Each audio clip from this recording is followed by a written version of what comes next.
Raja. The Meghalaya government has initiated efforts to simplify the process of obtaining licenses and permits for minor minerals such as sand and stone quarrying.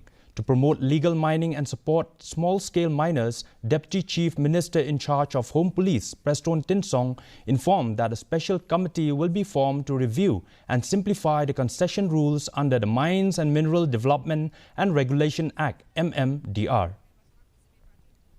This is the first meeting where we have with the joint members from the Joint Action Committee, these miners. Today, after the constitution of this special meeting constituted by the Forest Department to revisit and to review again the present form of the concession rules from MMDR Act.